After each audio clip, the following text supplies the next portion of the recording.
Hello, welcome to Emotional Badass, where Moxie meets mindful. I'm your host, Nikki Eisenhower, life coach and psychotherapist. And on today's episode, I'm discussing a concept that I call everyone and everything is our teacher.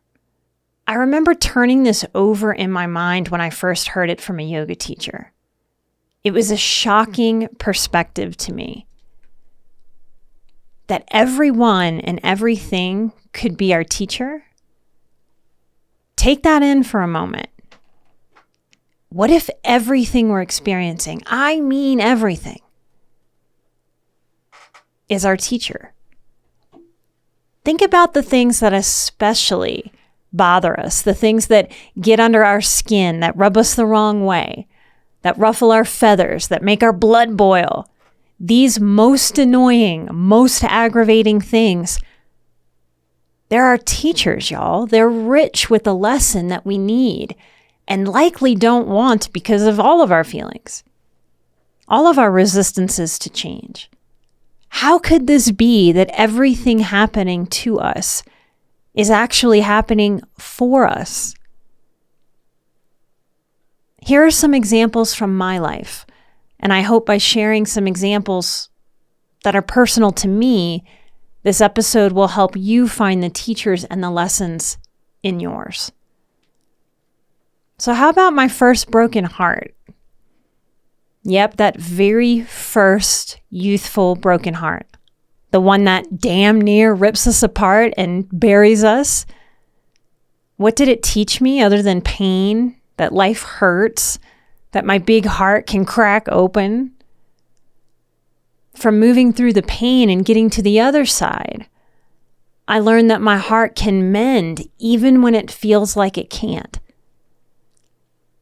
That's a lesson I never wanted, but what an important one for life. How many times has life proven this true to me? Countless times. That my heart can be cracked wide open and yet it can still heal. What a valuable teacher to take that lesson, that hard-earned wisdom, into every moment of my life. It's a security, it's a groundedness, that no matter how brokenhearted I may feel, that my heart is mendable. When I think of my biological father's abandonment, not at the beginning of the pain, not even at the middle, but once I was all the way through to the other side, at a point, his abandonment taught me that every person we lose isn't a loss. And I can say that to you honestly, now, in my 40s, that even with the fracture that he left, which created the space for a child molester to abuse me, I'm still grateful that his absence was more of an influence on my life than his presence. It's been a decades-long road with a pot of gold at the end. The absence of his presence, the absence of his love in my life, the absence of my mother's, has sent me on a journey to learn what love actually is and what it isn't. I love myself fiercely now. And I have found love, support, safety, loyalty, and a bond in my husband who produces the show, Chris, that is the masculine love and bond that I know I deserved always. I have a deep sense of accomplishment, like climbing a 14,000-foot mountain peak, to have gotten to such a deep, fulfilling, loved up destination with myself and with my husband. How about road rage? How many of you highly sensitive people out there have a secret or not so secret road rage problem? Yep, I used to be Captain Road Rage in my teens and early 20s until I realized through my pursuit of yoga that the traffic could be a teacher. Of course, I could rock out with road rage all the days of my life like we know so many people do. Maybe you're doing that right now as you're listening. Or I could choose, and that's my power, to either choose continued road rage or to choose something different. I chose to use the traffic to practice peace instead of rage, to practice presence instead of trying to get into the next moment just as soon and quickly as I possibly could. What a gift for me to allow myself to develop a trust while driving that car, that I would arrive just as soon as I arrived. What a practice of peace. I could arrive in a frenzy, flipping birds left and right, road rage face, screaming at other people.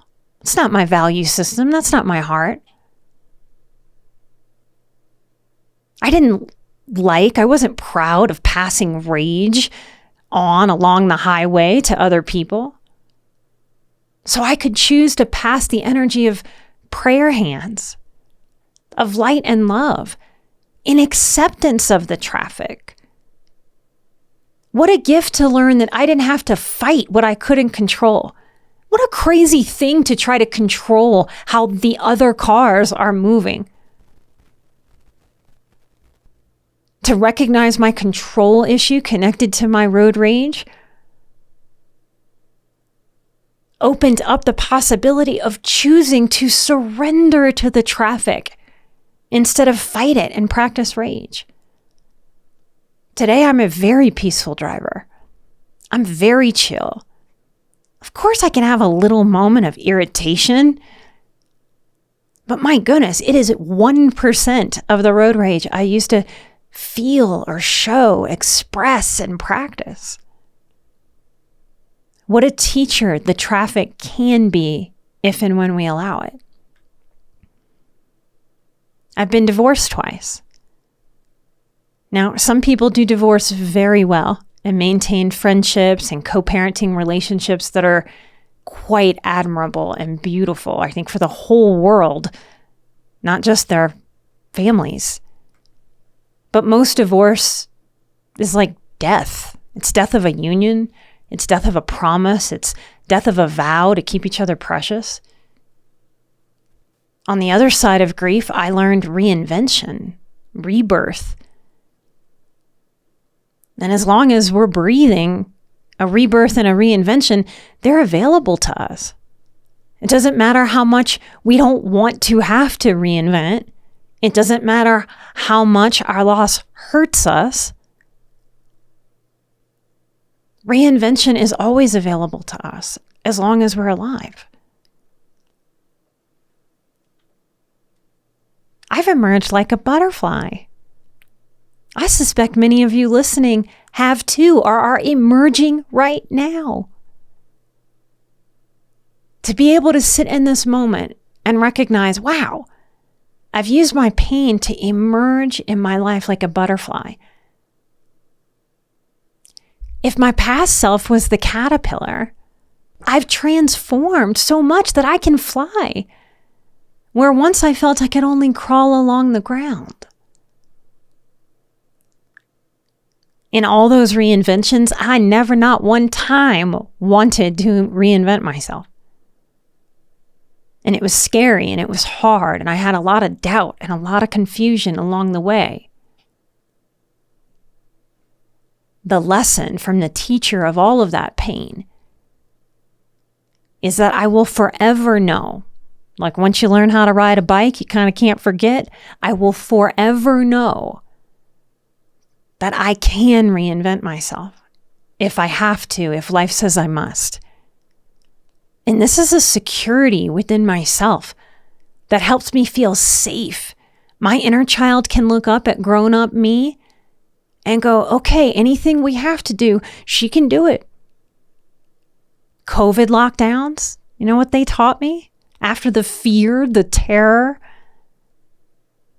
the isolation, it taught me I didn't need city life anymore. I thought I'd be a city girl forever. So did my husband. He was a city guy. This change opened up a world where I get to see wildlife regularly. to live in nature now, something I never even thought I might want. And to have it feel so right for my heart, for my mind, for my nervous system, for peace. What a beautiful teacher those COVID lockdowns became for me. How about bad haircuts, y'all? Not just the ladies. I know guys can get them too. Have y'all been on live streams? You ever seen my crazy hair? Now, I do get a lot of compliments on my hair, and I know that I do have good hair. I have that good, thick, wavy Sicilian hair that I very much thank my genetics for. But the wave in my hair that I have a lot of peace with at 40 was the bane of my existence growing up. My self-esteem was low in general. I felt abandoned by my father. I was confused. My mom was icy and cold. Where are my sisters out there who have had their mushroom head horrible haircuts? From the pain of adolescence and young adult bad goofy headed haircuts, I've been forced to learn even all bad haircut moments pass, y'all. And I can handle looking weird sometimes for the sake of the risk of a brand new style. And I like that about me. I can survive embarrassment. I can survive a mushroom head phase. And I can risk a crazy haircut again and again. Here's one that I know is a really, really, really heavy-hearted thing for sensitive people. The death of a pet. Now, the first time as an adult that I was tasked with putting down one of my pets, it was a cat that I had had since I was in high school. I cried so hard at the vet's office, y'all. Y'all know I'm a crier. Like my body was sobbing. And I wasn't just crying because I was losing Tootie. That was her name. She had extra toes and hence she became Tootie. I was crying for myself as much as for her. She represented the death of part of my childhood. And the pain encompassed me so fully. The vets, the techs, I scared them, y'all. We know how the average person out there doesn't deal with emotion very well, and mine was intense. They tried to get me to sit down. They wouldn't let me leave the vet. They didn't want me driving away. I didn't quite know what to do with the loss of her and the swell of pain that washed over me. I felt messy with it, even sloppy with it, and that's okay. I think it had to be that to teach me how it could be other than that.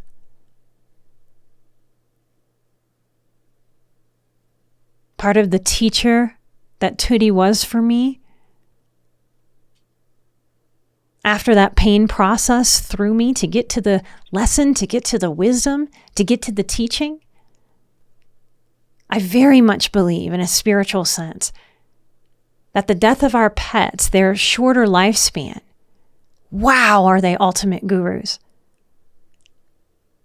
Every time I've lost a pet as an adult, it is a reminder, it is a resurgence on how precious our life is. That love comes and it goes. That our relationships come and they go. That nothing is permanent. And that helps me very much value life. I hug people tight when I see them. I tell them how much I love them. And this is direct wisdom I've taken from the pain, the loss of my pets, our little unconditional love gurus. The last thing I want to share is the teacher of this show. The show has been beautiful in my life, and sometimes it's been really hard. We have never, not one time, missed one weekly release in 5.5 years. It's challenged me to keep a schedule when I am a creative that's a bit all over the place. Chris is responsible for this production schedule. This show has challenged me to keep using my voice, even when I've been scared. I could not have imagined the life things like COVID, like our American political system, riots, the things that I would talk through on this show, I could not have imagined when I started. This show has taught me that I am strong enough to risk criticism, that I can be vulnerable and real, that I can kind of stick my neck out and even welcome the judgment of the masses. An amount of energy my younger self cannot fathom that I'm okay with. I'm proud that I get to model living what I preach. Now, I don't do it perfectly, but I certainly try. I've learned and believe in that it's our jobs to be exactly who we are, even as we keep unfolding and expanding into who we will become. That this is the gift of our life. Knowing that I can do hard things is the greatest security, and no one can take away my hard-earned wisdom. So what are your struggles trying to teach you if you just let them? What if everyone is a teacher of holding on, or of letting go, of staying the same, or of learning a better, lighter, more useful, easier, more impactful way? What if all of our aggravations, our hurts, our pains, our defenses, our struggles, our annoyances, our broken hearts, what if these are rich fertilizer? And what if we have so much power to turn shit into manure and fertilize this one most precious life? I cannot wait to see what you grow. And I hope you're just as excited.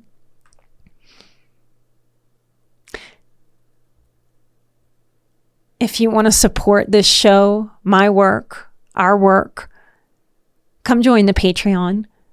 The next Patreon live stream that happens on the second Wednesday of each month is Understanding Expectations. Come submit a question, come participate, come learn and grow with other seekers who are doing the nitty-gritty work of bettering their lives.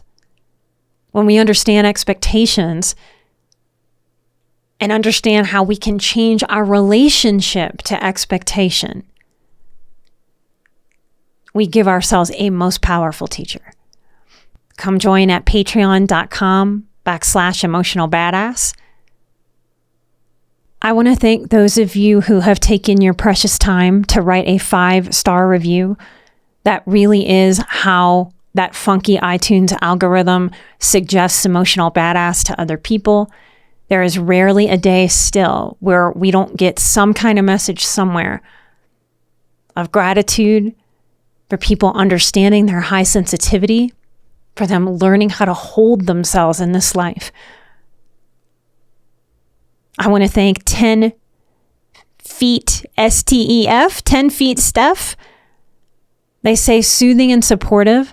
This podcast is like a friend, a very supportive and caring friend I'm waiting for each week.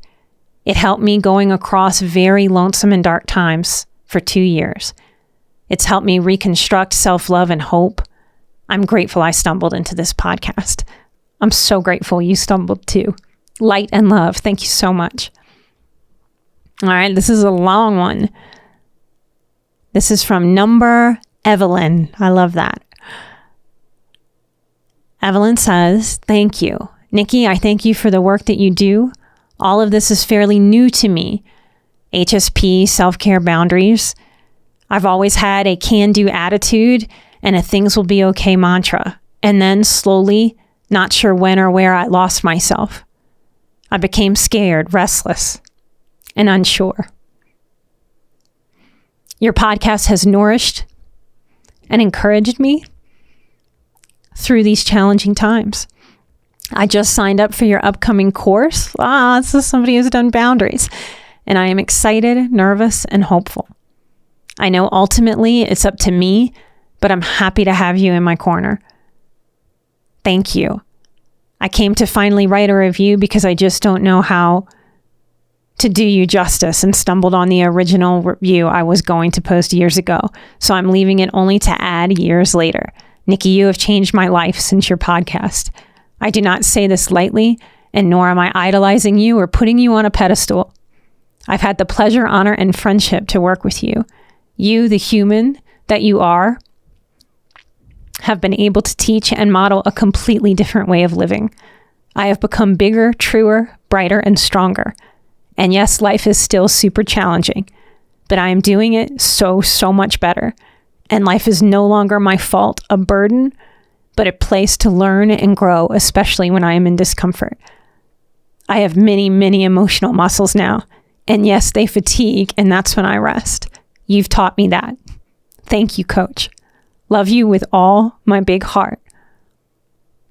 Your girl, Evie. I love you, Evie. Here's one from Aaliyah. Thankful. Thank you from the bottom of my heart for being here and doing what you do. You help immensely. It's incredible to find a podcast like yours that makes me feel so heard and seen and understood. Thank you. All right, 2 more, you guys. Thank you, Nikki. From the starting music to the content of this podcast, it has been a God-given gift. I have been listening to your podcast for about a month now. I am in recovery for codependency for a couple of years. I didn't know where codependency originated, growing up super anxious and hypervigilant. Finally, I understand that I am a highly sensitive person. And this has been the last piece in the puzzle. It gives me such peace to know that that's just how God made me. Listening to podcast 189, From Survive to Thrive, over and over and over. Thank you for your transparent and candid spirit. It is heavily felt. LOL, such an HSP. All right, y'all, one more. Thank y'all so much. Eric says, vital for growth. I'm unsure on how to begin or repeat the positive comments already stated. I stumbled on this podcast after a 20-year lifestyle of suppressing my emotions and my true self. I thought I was just getting into a self-help program, but quickly realized the level of clarity and direction Nikki's help would provide was way beyond my expectations. I have never heard the term HSP or realized that narcissism was a permanent trait. Learning things like these and their effects on me, currently and in the past, has given me a level of personal understanding I never thought was even an option. Now, when I have a moment when I see that I have reacted differently to an outside force, I get choked up at how far I've come. I wonder if I would still be struggling with the same old thought patterns or hitting the bottle again, if not for this podcast.